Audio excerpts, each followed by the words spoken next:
What's going on? What's going on? What's going on, successors? Welcome to another episode of Speak Your Success in the Morning. I hope y'all are having an amazing day, and I hope your week has been off to a great start. We are here at Fun Friday, and y'all, today is Friday, January 16th, 2026. I'm so glad that you all are rocking with us. I'm your host, Jonathan Jones. And family, today, I hope that you just give yourself time. Give yourself time to breathe. Give yourself time to rest. Give yourself time to relax because we need it, y'all. We really, really need it. And one thing we always talk about here on the show is we always start off with what we had for dinner last night, right? Last night over here on this side, we had a little bit of Chipotle because had to move around, had to leave work and then go back to work, and ultimately we stopped and we got a little bit of Chipotle, as my homeboy Buzo calls it, but a little Chipotle to give us something to move and to groove with last night. I don't know if y'all have tried the barbacoa bowl, but it's pretty cool. It's a cool situation. So had that last night with my family. We sat down, did a little family dinner situation over there at Chipotle, and then we came to the house, and then it was time to lay the kiddos to bed. So grateful for that. And also, y'all, this week has really been one of those weeks that I've really felt like I've been on. I don't know if anybody else feels like that here today, but like it's one of those weeks to where you're rolling, you're moving, you're grooving. You're like, man, I'm accomplishing a lot. I feel great. And things are really moving in a positive direction. If you feel me, comment something down in the chat. But y'all, I want you just to be encouraged and to know that you got to keep on going, right? Don't want to burn yourself out. Don't want to try to overextend yourself, but you got to just keep on going, okay? Keep on going. Stay with your hand down on the plow and stay just like, yeah, you've been consistent. Yeah, you've missed a day here or there, but just keep on pushing through, all right? Just keep on pushing through. But now we're about to go ahead and transition into our Straight from the Source segment. And Straight from the Source, if this is your first time tapping in, this is where we dive into that empowerment part of our show because we like to empower, we like to educate, and we love to entertain. All right. But this is the part to where we want to empower you. You want to lift you up and give you something to where you can press through and to where you really can continue to push throughout your week, weekend, day, whatever it is. This is just to give you a little bit of light through your week and helping you to make it to the end of the tunnel. So today for Straight from the Source, we have a clip from the one and only Dr. Tony Evans. So let's see what he has to say here today.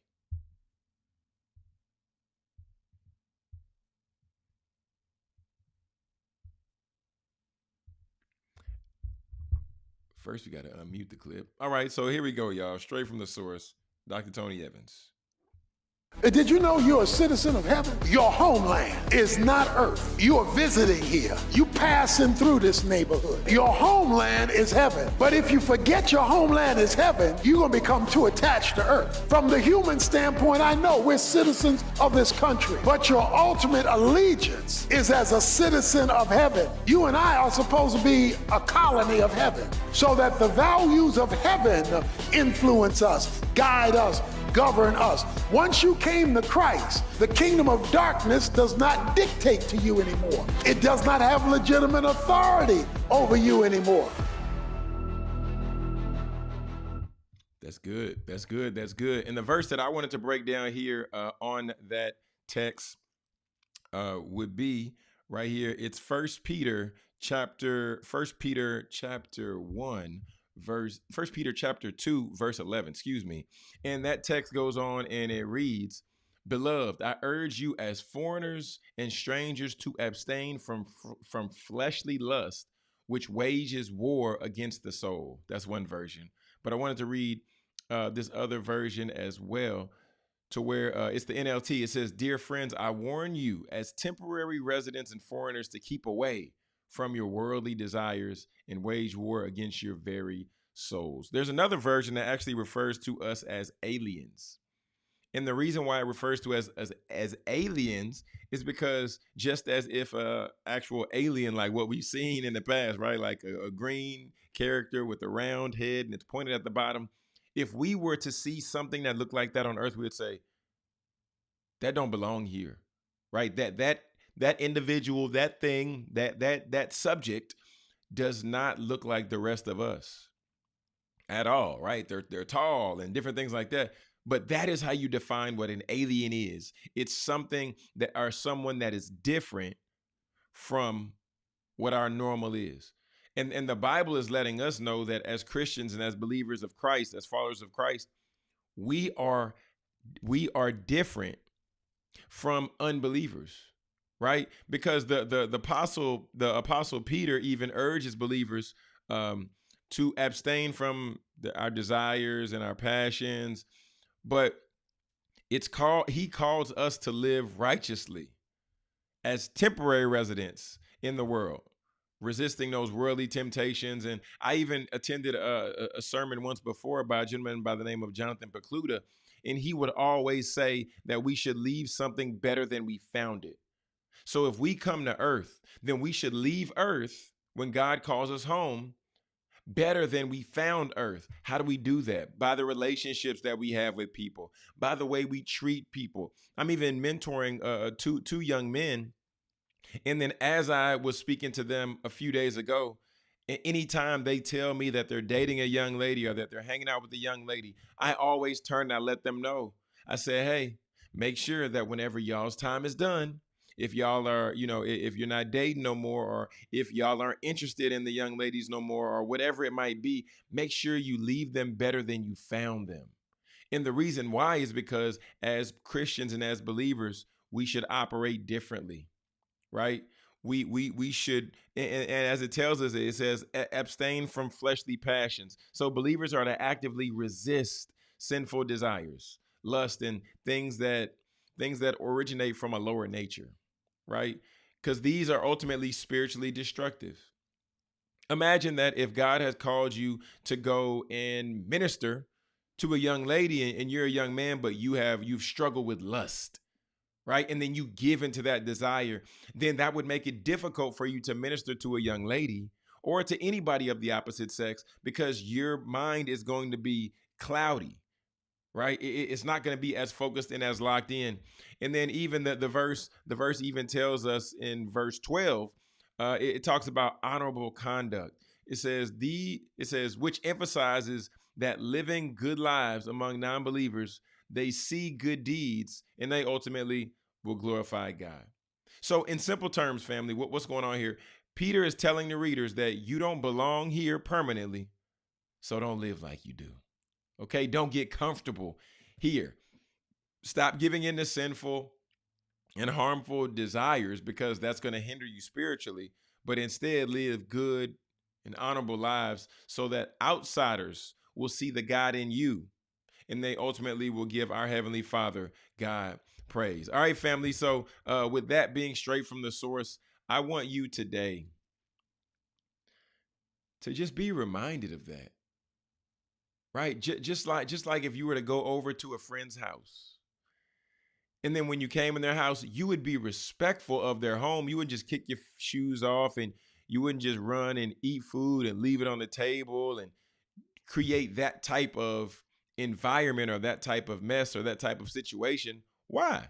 Because you want to respect the house, right? You want them to invite you back over. You want to be on your best behavior. So why should we not operate like that in our day-to-day lives, right? As we groove through life, and as we move and progress forward, operate on our best behaviors, leading with God on the front end, okay? So that once again, like the text says, so non-believers will see us and they'll give God praise. Non-believers, so they don't believe in God, but they're going to give God praise. Why?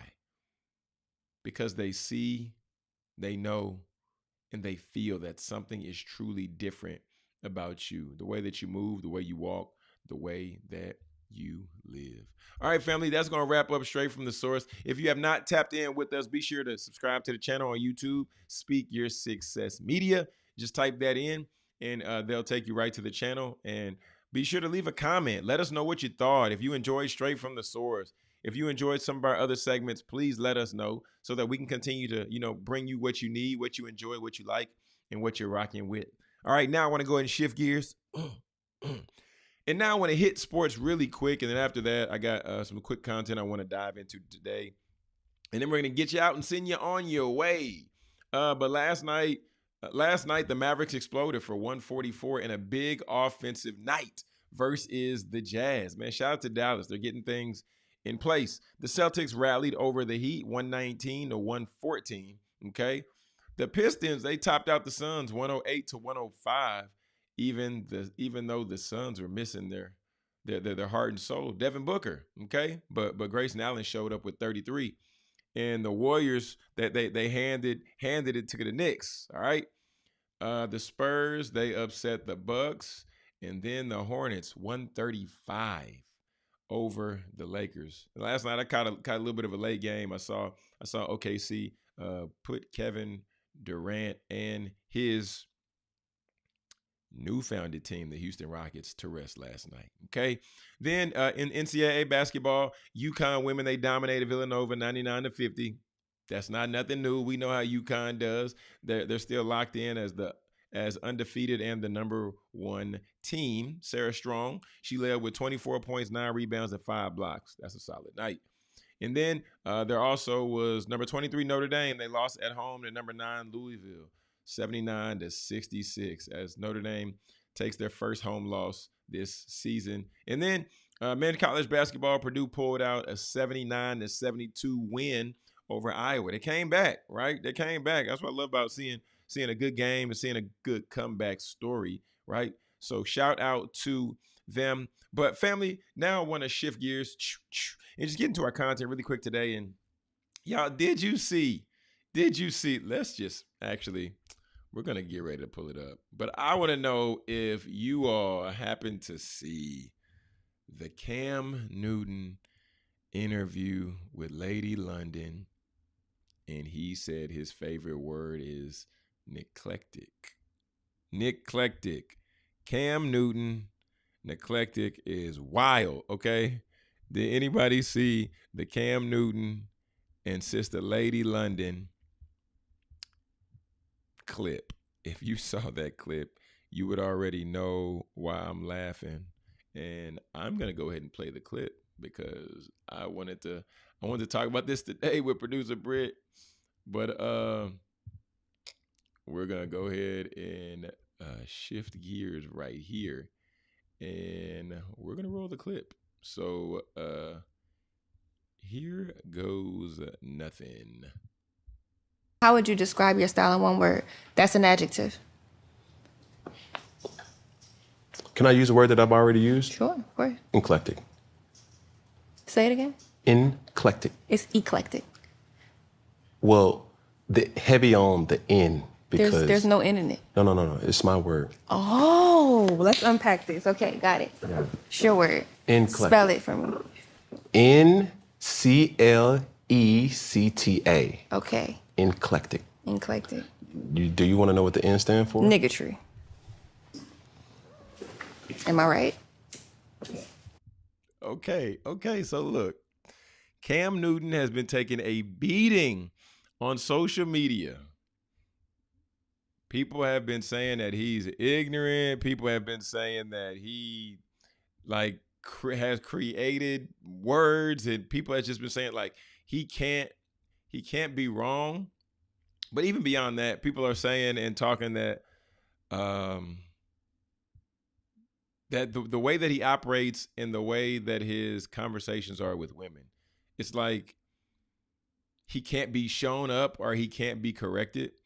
I was talking with producer Britt, and producer Britt was like, "Well, why just he can't just accept that he's wrong? Like why couldn't he just say, you're right, like that's it?" And I mean, it really rubbed me, and I was interested to hear. I was like, "Well, I don't know. Why is that for Cam? And is this an issue that we're seeing more? Like, is Cam? We know Cam's not the only one, but is this an issue, and is this an area of opportunity for us to look at as a culture and say, well, wait, one, we can't just be going up out here left and right making up words. That's first. But the second part is if we are wrong, how do we just own it? And I'm saying that because I too am guilty of, I don't like to be wrong, but even bigger than that, I feel that it's, what's the area? Not that I'm wrong, but I struggle at times to accept feedback in certain areas. That's just that's something that the Lord is working on me with, and I really do mean that. But when you get to a place to where, like, it's clear as day, you missaid something, you misspoke, do we just, like, how do we move on from that? Like, how do we really move on? But look, I don't want to waste too much time there. I just wanted to bring that up because I would like, what are y'all's thoughts on the interview with Cam Newton? When Cam is making up the eclectic word, what's y'all's thoughts? Like, was he out of pocket? Is this just who he is? Is this just his character? Or like, he just got to do better? Like, what are our thoughts? Because I saw Lou Young's skit, and the skit that he did, first of all, Lou Young, okay? Lou Young is so quick with these parodies and with these spoofs and with the skits that he does. He's so quick. And when he does his skit, I'm like, this man is a genius, right? We shout out to Drewski for doing his church skits in the skit streak that Drewski's on. But Lou Young, this Cam Newton and Lady London skit, I was like, oh my goodness. And I don't want to show it because I got some language in it. Threw me off my rocker, okay? I'm like, whoa. Now this is next level. Wow, okay? Because anyway, but look, y'all, it's still Fun Friday. We still rocking. And we're going to go ahead and mute that so they don't strike us on YouTube. But Michael Irvin, y'all, Dallas Cowboy legend Michael Irvin is launching a brand new video podcast, The White House. And it's coming to us January 19th, okay? It's coming to Netflix January 19th. We saw it. We seen it. Now Netflix, they brought on a slew of podcasts. And now the way this is looking, they're not slowing down anytime soon. Shout out to Michael Irvin. Got the video podcast dropping. We've seen Michael Irvin is a whole personality. Michael Irvin, a whole vibe. If you've seen him on the sidelines of the Miami Hurricanes game, okay? BTA, okay? You see him with that belt and you see him tearing up them mascots. I rock with Michael Irvin. His energy and just seeing him just lively, I rock with Michael Irvin. I'm excited to look forward to the podcast. I'm going to tap in. When I saw the documentary about the Cowboys and Jerry Jones, and one of my favorite episodes was the one on Michael Irvin. Get to see some of the backstory and seeing more of his life and more of what took place behind the scenes. They said they called that man the president of the White House. Man, but so shout out to Michael Irvin. Love seeing that for you, Mike. And then what else we got? I had like two other things I wanted to cover today. And then this is a Feel Good Friday moment, y'all. Feel Good Friday moment real quick right here with the one and only Ryan Coogler. Just wanted to share this because this was cool to me, seeing the respect and the admiration that his professor had for him, and then seeing the way that he pays it forward back to his professor. So y'all, here's our Feel Good Friday moment as we have the one and only Ryan Coogler and also his professor. Here we go. I know you're here with someone special. Yeah. I got to hear the story. This is Rosemary Graham, an author and a college professor. She was the head of creative writing at my undergraduate school, St. Mary's College in California. In my second semester of my freshman year, I took her class, and the first assignment that she had as though she read it, she called me into her office hours and suggested that I get in there writing screenplays. It changed my life. We've been friends since. I know you're here with. How did you know he was special? It was all there in the writing. The assignment was to write about an emotional moment. It was all there. There was very high stakes. It was very cinematic. I look back at the moment because we remember, my words were, I think you should go to Hollywood and write screenplays. And I had never said that to anyone. I've never said it to another student since. I wouldn't dare. I enjoy hanging out with her, so it's nice to be here with her. Boy, did her advice change my life. How did you know he was special? It was all there in the writing. The assignment was to write about an emotional moment. Love to see it. Love to hear it. That's dope, man. That's dope. Because, you know, as educators and as individuals who pour into students and people on a daily basis, like the question always does become, like, will they remember this? Will they take this insight? I'm pouring into them, you know, blood, sweat, tears. When I was a school teacher at Collegiate Prep Elementary here in Cedar Hill, the thing for me was, man, I'm like going to bat for these students. I'm coming up with assignments. I'm creating lesson plans. And the fact of the matter was, I felt the students didn't care. I felt the students weren't putting in work. But then when you see this years and years and years and years later, you're like, oh, wow. Like they did listen. Oh, wow. They really took what I shared with them and it propelled them to a whole nother space and place in life. So shout out to Michael B. Jordan, man. Shout out to him. Shout out to his professor. And just shout out to all the educators out there who are doing great work, who are living and moving in a way that ultimately helps elevate not just the culture, but the community all around us, right? So, y'all, I just wanted to get in today, wanted to hit on a couple of feel-good Friday moments, wanted to get a couple of laughs, and I also want to see what y'all think. What do y'all think about Cam Newton, right? What do you feel about the Lady London interview? What are your thoughts there? And I just want to know, man, I want to hear from the people. I've seen what I've seen on social media, but I want to hear what the successors got to say.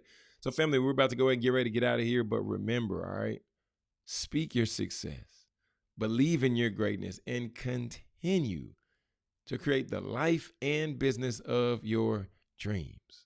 Why would you and why should you live any other